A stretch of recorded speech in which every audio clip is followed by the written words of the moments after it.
Você está ouvindo a mais um capítulo de uma das obras de Ellen Goldwhite. Para que você receba diariamente um novo capítulo, inscreva-se no canal, dê seu like e deixe seu comentário. Se estiver gostando, compartilhe em seus grupos de WhatsApp. Gratidão. Mensagens Escolhidas, volume 2. A remuneração de nossos obreiros. A remuneração pelos serviços prestados é objeto de constante e prático interesse para todos. É um assunto bem apresentado em vários livros de Ellen G. White em circulação. Apresentam-se aqui conselhos suplementares que foram reunidos para estudo de certas comissões indicadas pela Associação Geral para a recapitulação dos princípios que devem reger a remuneração dos obreiros adventistas do sétimo dia. Essa matéria demonstrou-se proveitosa para as comissões e, por sugestão delas, incluímo-la aqui. A recapitulação destes e de outros princípios tirados de vários documentos e conselhos dados quanto à relação dos obreiros adventistas para com as organizações com que se acham ligados será lida com proveito. E a todos que sejam tentados, devido a pressões financeiras, a aceitar convidativo o oferecimento de maiores rendas em ramo de trabalho que não se relacionem com a causa de Deus, o capítulo conselho a alguém que, por razões financeiras, estava planejando deixar a obra de Deus, proporcionará desafiadoras reflexões de modo a pensar com prudência. Em todas essas mensagens de Ellen G. White, predomina o Espírito de Cristo, que é o Espírito de sacrifício. Depositários do Patrimônio Literário White. Capítulo 19. Uma lição objetiva. Os começos da apostasia de Salomão podem remontar a muitos desvios aparentemente insignificantes dos retos princípios. As ligações com mulheres idólatras não foram de maneira nenhuma a causa única de sua queda. Entre as causas primárias que levaram Salomão ao descomedimento e à opressão tirânica, estava sua ação no desenvolver e no nutrir um espírito de cobiça. Nos dias do antigo Israel, quando Moisés, ao pé do monte, comunicou ao povo a ordem divina, e me farão um santuário e habitarei no meio deles, Êxodo 25:8, a resposta dos israelitas foi acompanhada de dádivas correspondentes. E veio todo homem a quem o seu coração moveu, e todo aquele cujo espírito voluntariamente o excitou. Êxodo 35:21. E levaram ofertas. Eram necessários para a construção do santuário grandes e dispendiosos preparativos. Grande quantidade dos mais preciosos e caros materiais era exigida. Todavia, o Senhor só aceitava as ofertas voluntárias. De todo homem cujo coração se mover voluntariamente, dele tomareis a minha oferta. Êxodo 25, verso 2. Foi a ordem divina repetida por Moisés à congregação. A devoção a Deus e espírito de sacrifício foram os primeiros requisitos no preparo de uma morada para o Altíssimo. Idêntico apelo ao sacrifício foi feito quando Davi passou a Salomão a responsabilidade de construir o templo. Da multidão reunida que trouxera suas dádivas liberais, pediu Davi: quem, pois, está disposto a encher a sua mão para oferecer hoje voluntariamente ao Senhor? 1 Crônicas 29, verso 5. Esse apelo deveria ter sido sempre conservado em mente por aqueles que tinham que fazer com a construção do templo. Homens escolhidos foram especialmente dotados por Deus com habilidade e sabedoria para a construção do tabernáculo do deserto. Disse Moisés aos filhos de Israel: eis que o Senhor tem chamado por nome a Bezaleel, da tribo de Judá. E o Espírito de Deus o encheu de sabedoria, entendimento e ciência em todo o artifício. Também lhe tem disposto o coração para ensinar a ele e a Oliabe, da tribo de Dan. Encheu-os de sabedoria do coração para fazer toda a obra de mestre, e a mais engenhosa, a do bordador, e a do tecelão, fazendo toda a obra e inventando invenções. Êxodo 35, de 30 a 35. Assim obraram Bezaleel e todo o homem sábio de coração, a quem o Senhor dera sabedoria e inteligência. Êxodo 36, verso 1. Seres celestes cooperaram com os obreiros a quem o próprio Deus escolhera. Os descendentes desses homens herdaram em amplo grau a habilidade conferida a seus antepassados. Nas tribos de Judá e de Dan, havia homens que eram considerados especialmente hábeis nas artes mais finas. Por algum tempo, esses homens permaneceram humildes e desinteressados. Pouco a pouco, porém, quase imperceptivelmente perderam sua firmeza em Deus e sua verdade.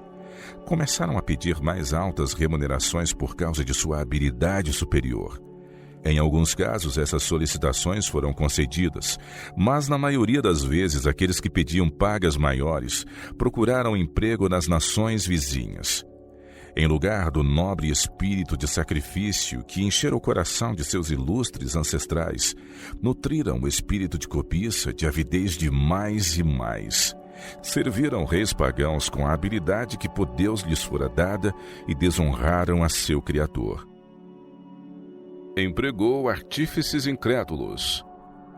Foi entre esses apóstatas que Salomão procurou um mestre de obras na superintendência da construção do templo no Monte Moriá.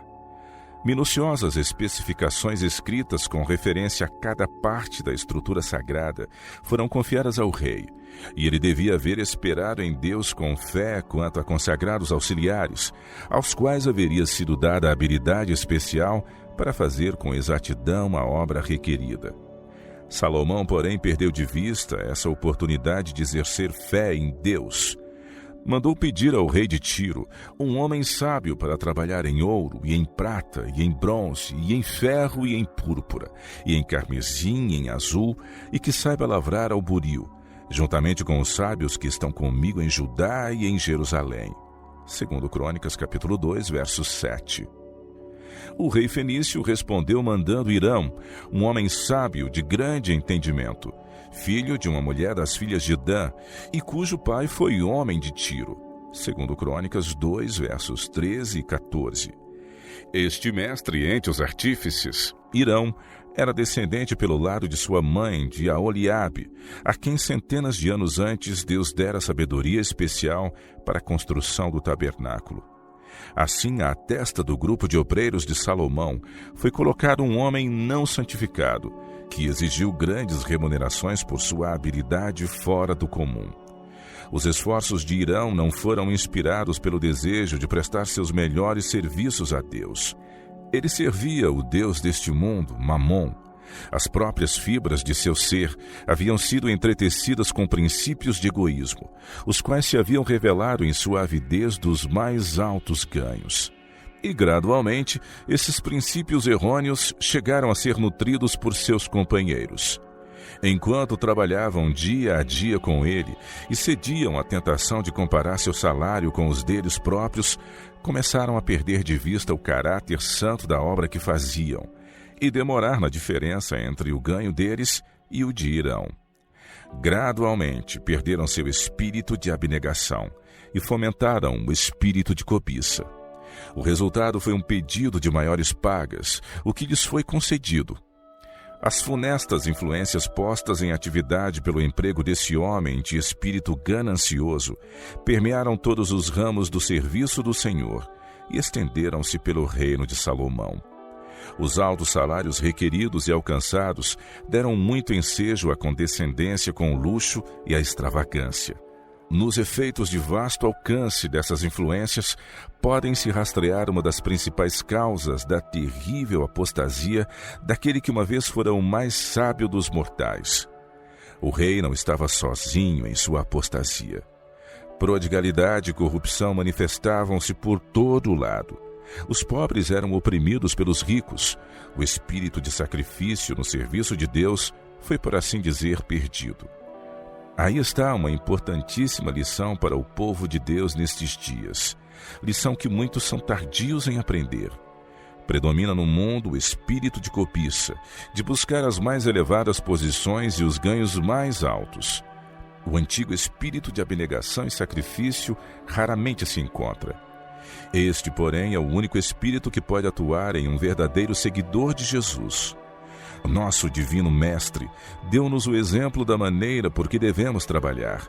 E aos que convidou, vinde após mim, e eu vos farei pescadores de homens. Mateus 4:19. Ele não ofereceu quantia estabelecida como recompensa de seus serviços. Deviam partilhar com ele a abnegação e o sacrifício. Os que pretendem ser seguidores do obreiro mestre e se empenham em seu serviço como coobreiros de Deus, devem trazer para sua obra a exatidão e habilidade, o tato e sabedoria que o Deus de perfeição exigiu na edificação do tabernáculo terrestre. E agora, como então e nos dias do ministério de Cristo na terra, a consagração a Deus e um espírito de sacrifício devem ser considerados os primeiros requisitos do serviço aceitável. É desígnio de Deus que nenhum traço de egoísmo seja entretecido em sua obra. Um incidente na história adventista do sétimo dia. Deve ser posto todo cuidado no que respeita ao espírito que permeia as instituições do Senhor. Essas instituições foram estabelecidas com sacrifício e foram construídas com as abnegadas dádivas do povo de Deus e o desinteressado labor de seus servos. Tudo quanto se relacione com o serviço institucional deve ter a assinatura do céu. Importa estimular-se e cultivar-se o senso da santidade nas instituições do Senhor. Os obreiros devem humilhar o coração perante Deus, reconhecendo-lhe a soberania. Todos devem viver em harmonia com princípios de abnegação.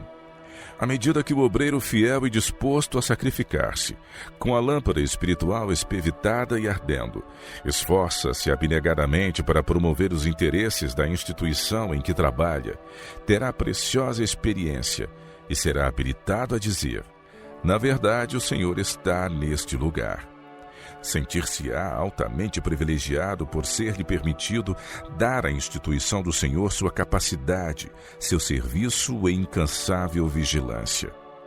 Nos primeiros tempos da mensagem do terceiro anjo, os que estabeleceram nossas instituições e os que nelas trabalhavam eram atuados por elevados motivos de abnegação.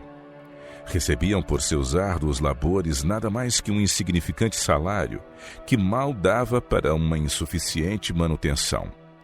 Seu coração, porém, era batizado com o ministério do amor. A recompensa da liberalidade de toda a alma era manifesta em sua estreita comunhão com o espírito do obreiro mestre. Exercia uma máxima economia, a fim de que tantos outros obreiros quantos possível pudessem afirmar a bandeira da verdade em novos lugares. Veio, todavia, a seu tempo uma mudança. O espírito de sacrifício não se manifestava tanto. Em algumas de nossas instituições, os salários de alguns obreiros foram aumentados além do razoável. Os que recebiam esses vencimentos pretendiam merecer maior quantia que os outros, em virtude de seus talentos superiores. Quem lhes deu, no entanto, esses talentos, essa capacidade? Com um acréscimo de pagamento, veio decidido aumento de cobiça, que é idolatria, e decidido declínio da espiritualidade. Insinuaram-se males grosseiros, e Deus foi desonrado. O espírito de muitos que testemunharam esta avidez de ganhos cada vez maiores foi levedado pelas dúvidas e a incredulidade. Princípios estranhos, qual mau fermento, penetraram em quase todo o corpo de crentes. Muitos deixaram de negar-se a si mesmos, e não poucos retiraram seus dízimos e ofertas. Deus, em sua providência, ordenou uma reforma em sua sagrada obra, a qual devia começar no coração e operar para o exterior. Alguns que continuavam cegamente a estimar altamente seus serviços foram removidos.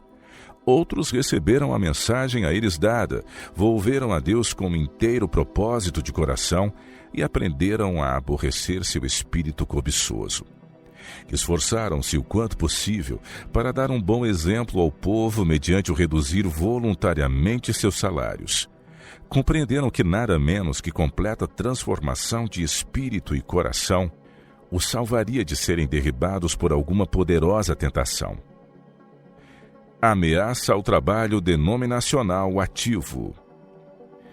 A obra de Deus é uma em toda a sua vasta extensão e os mesmos princípios devem reger, o mesmo Espírito ser revelado em todos os seus ramos.